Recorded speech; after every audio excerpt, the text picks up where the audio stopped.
Bonjour à tous et à toutes et bienvenue pour un nouvel épisode sur les bases de la respiration. Aujourd'hui, on va parler ensemble de la respiration diaphragmatique qui est pour moi dans mon top 3 en fait, des choses les plus importantes à savoir et à retenir sur la respiration en général pour changer des habitudes et pour mieux respirer au quotidien, ce qui va changer beaucoup de choses dans votre quotidien et dans votre vie en général. Alors pourquoi je le mets dans un top 3 comme ça? C'est parce que vous allez vous en rendre compte, mais cette respiration, elle est cruciale sur beaucoup de niveaux, dans le sens où grâce à elle, vous allez pouvoir utiliser la capacité totale de vos poumons et en particulier la partie basse, qui est celle dans laquelle il y a le plus d'alvéoles, celle dans laquelle il y a le plus de contact, on va dire, entre l'oxygène entrant et le CO2 sortant de vos poumons, et qui permet donc de fluidifier vachement plus au niveau du sang, l'oxygénation du sang. Alors cette respiration diaphragmatique, qu'est-ce que ça veut dire? Parce que peut-être, ça peut être possible que vous n'ayez jamais entendu le mot diaphragme. Le diaphragme, c'est un muscle qui se situe en dessous de vos poumons et qui sépare un petit peu, c'est une forme de coupole qui vient séparer les poumons du reste des organes. Donc vous avez tout ce qui est l'estomac, la rate, le foie, les intestins, enfin tous les autres organes sont en dessous de cette coupole, de ce diaphragme, et les poumons sont au-dessus. Pourquoi le diaphragme est si important dans la respiration? C'est parce que c'est le muscle qui permet justement aux poumons de se remplir et de se vider lorsqu'on respire. Et c'est là où vous allez comprendre justement l'importance de respirer avec le diaphragme, c'est que lorsqu'on respire sans le diaphragme, on ne le sollicite pas. Et le fait de ne pas le solliciter, en fait, il n'est pas entraîné, il n'est pas musclé. Et le fait de ne pas muscler le diaphragme, c'est ce qui va engendrer beaucoup de soucis au niveau de la respiration sur le long terme. Donc un diaphragme qui est en bonne santé, c'est un diaphragme qui est utilisé tous les jours au quotidien et qui va être souple, qui va pouvoir avoir une grande amplitude de mouvement, mais qui va également être musclé et tonique, donc fort, et permettre justement de bien vider les poumons lorsqu'on expire et de bien les remplir quand on inspire. Du coup, vous allez peut-être vous demander pourquoi le diaphragme est si peu utilisé dans notre quotidien. Alors en fait, il y a plusieurs facteurs qui rentrent en jeu. Il y a déjà un facteur sociétal. Donc on va dire que lorsque vous vous baladez dans la rue, c'est toujours mieux vu quand vous vous tenez bien droit avec le torse bombé qu'avec le ventre qui sort pendant que vous marchez ou pendant que vous discutez avec des gens. Et c'est là justement où le diaphragme a été oublié pendant quelques années, à la période de la Renaissance et compagnie, où vous avez les femmes majoritairement qui ont commencé à porter des corsets et les hommes à avoir cette prestance un petit peu, le dos bien droit et tout. Et forcément, il y a un côté disgracieux, on va dire, quand on respire avec le diaphragme, parce que vous avez le ventre qui va sortir. Pour faire de la place aux poumons, il faut que le diaphragme pousse le reste des organes à l'extérieur, on va dire. Voilà. Donc il y a déjà ce côté, on va dire, visuel qui fait que la plupart des gens et dans la société, c'est devenu normal de respirer uniquement avec le haut du torse. Mais ça engage et ça engendre beaucoup de problèmes, le fait de faire ça. On va le voir après. Déjà, vous avez cette raison-là. Et ensuite, il y a le stress et le fait de respirer par la bouche. Parce que quand vous respirez par la bouche, ça devient beaucoup plus difficile d'utiliser le diaphragme parce qu'on va respirer plus superficiellement et donc on va utiliser majoritairement le haut des poumons, la partie moyenne et le haut des poumons. Alors, pour vous expliquer comment utiliser le diaphragme, le plus simple, je pense pour moi, le plus simple, c'est de le faire allongé. Parce que naturellement, quand on est allongé, on va avoir une tendance à utiliser un peu plus le ventre pour respirer. Donc si vous voulez, vos poumons, on peut les décortiquer en 3 parties. La partie basse, qui correspond à peu près à 60% de votre capacité pulmonaire. La partie moyenne, qui correspond à 30%. Et la partie haute, qui équivaut à 10% de votre capacité totale au niveau pulmonaire. Là où il y a un souci, on va dire en général chez 95% des gens, c'est, comme je vous l'ai dit tout à l'heure, qu'on utilise le haut uniquement, la partie moyenne et haute des poumons. Donc ça représente 40% de vos poumons.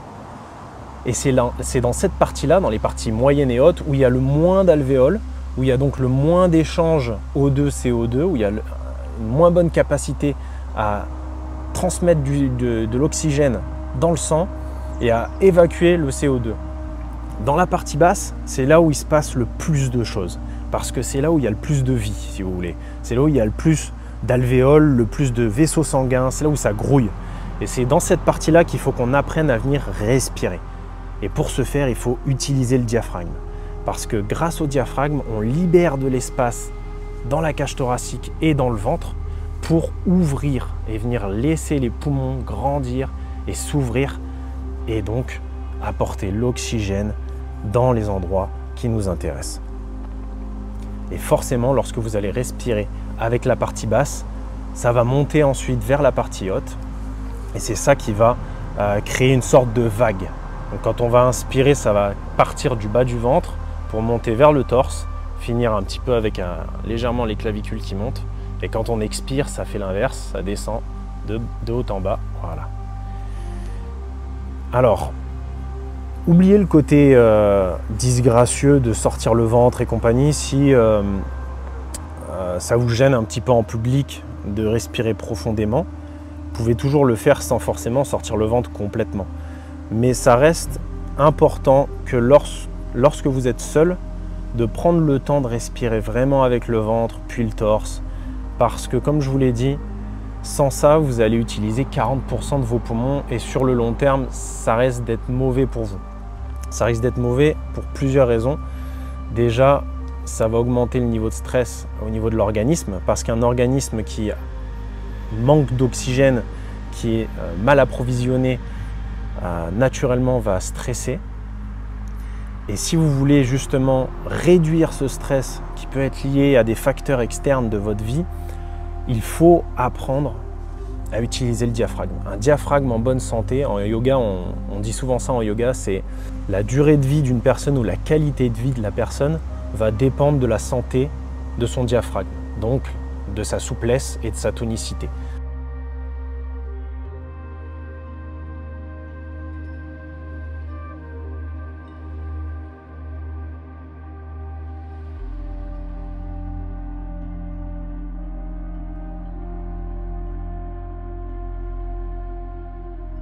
Maintenant que vous avez compris l'importance d'utiliser le diaphragme dans votre quotidien ou lorsque vous y pensez, lorsque vous avez envie de prendre le temps de respirer, on va pouvoir faire un petit exercice ensemble, une petite séance.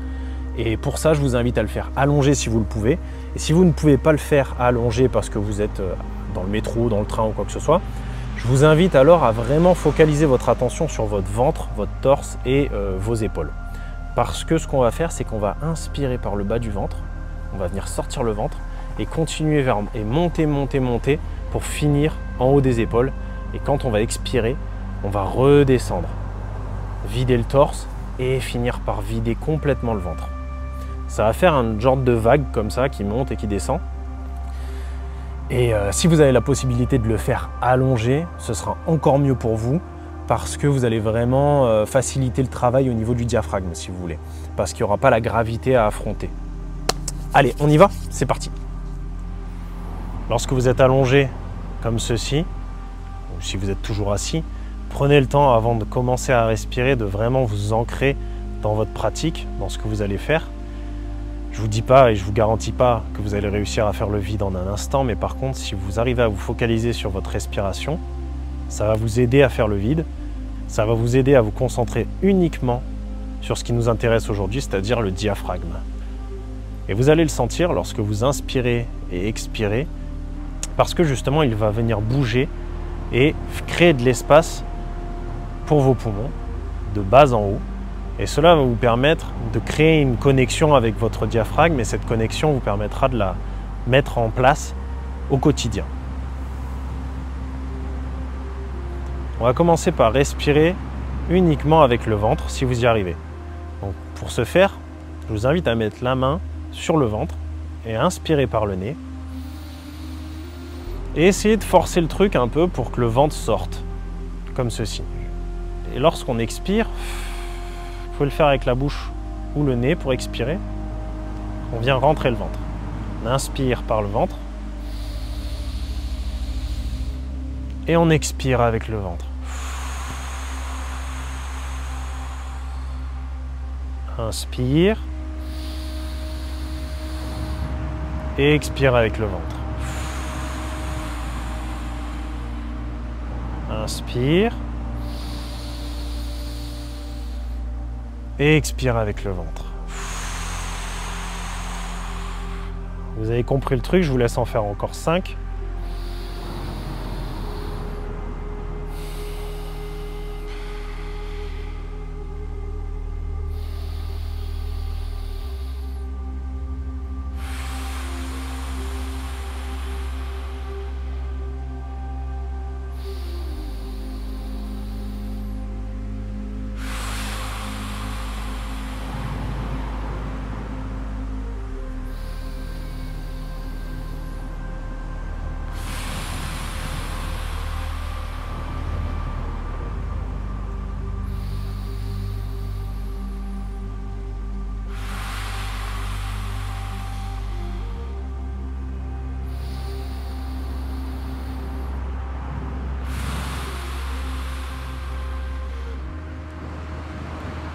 Parfait, bon on en a peut-être fait une de plus, c'est pas grave.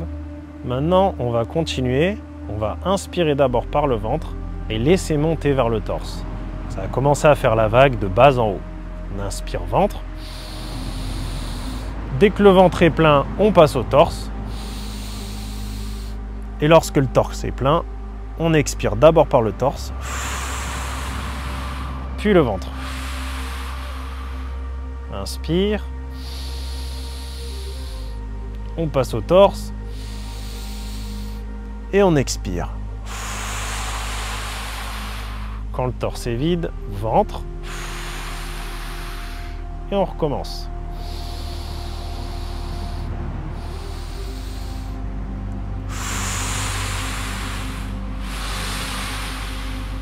On continue comme ça, on en fait quelques-unes encore.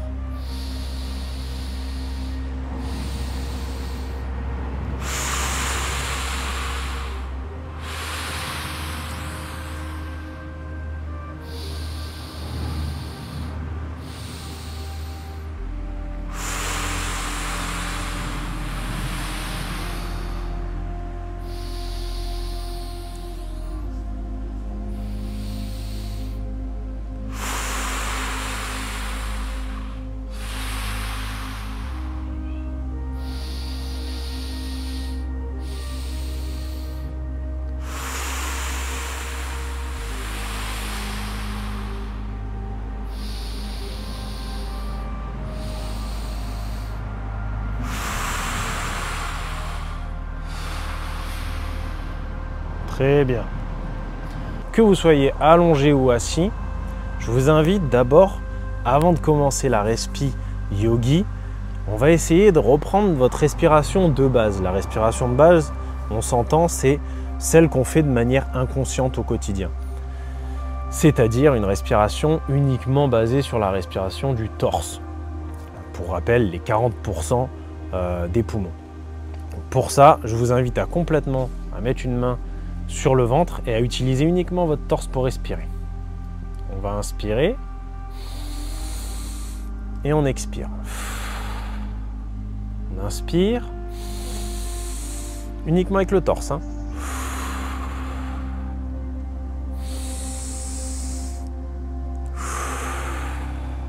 Encore une fois. Vous avez vu, on est très vite limité et ça devient vite en fait stressant et anxiogène de respirer comme ça quand on a pris conscience de ce que ça fait que de respirer avec la totalité des poumons.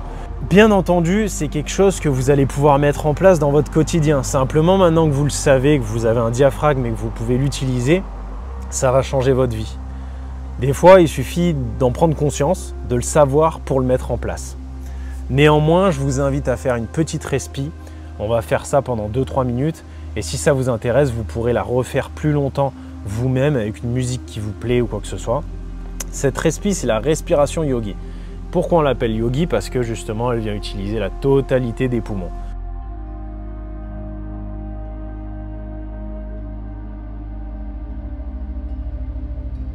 Je vous invite à rentrer dans cette respiration commençant par y mettre l'intention de respirer avec votre diaphragme, de respirer pleinement, de comprendre votre corps et de ressentir ce qui se passe en vous.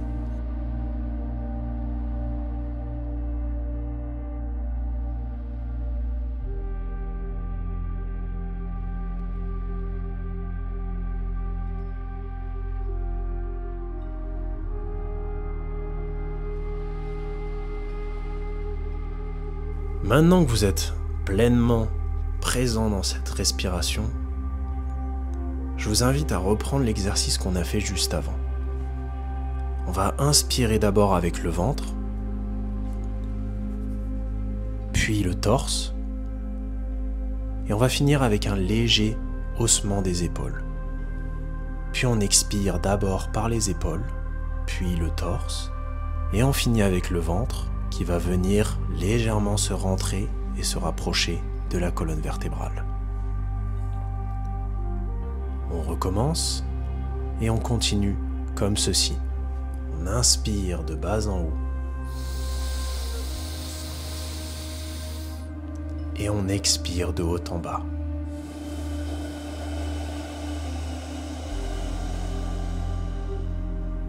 Continue comme ça. Inspire.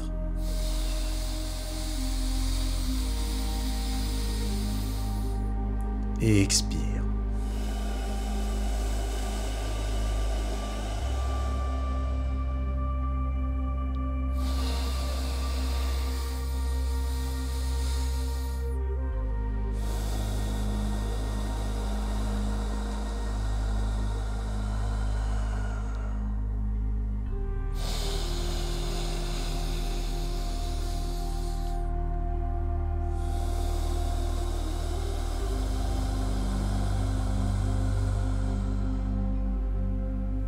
Pendant que vous respirez, je vous invite à continuer à imaginer et à penser à votre diaphragme qui vient pousser à l'intérieur, qui vient s'étendre, prendre de l'espace. Imaginez votre diaphragme comme une vague qui descend et qui monte dans votre corps. Une vague qui vous permet de prendre de l'espace, d'être présent. Une vague qui vous permet également de faire le vide, de nettoyer avec le pouvoir de l'eau, cette pureté de l'océan, d'une rivière, d'un lac, d'un fleuve.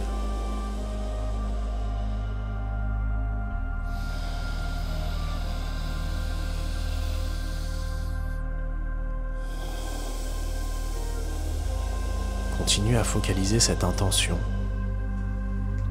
sur votre diaphragme, sur vos poumons qui viennent s'ouvrir, qui viennent reprendre leur place.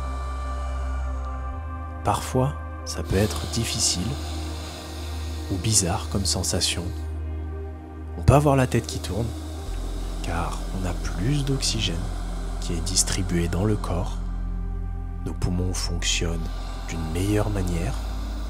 Et comme n'importe quel changement, cela peut sembler bizarre.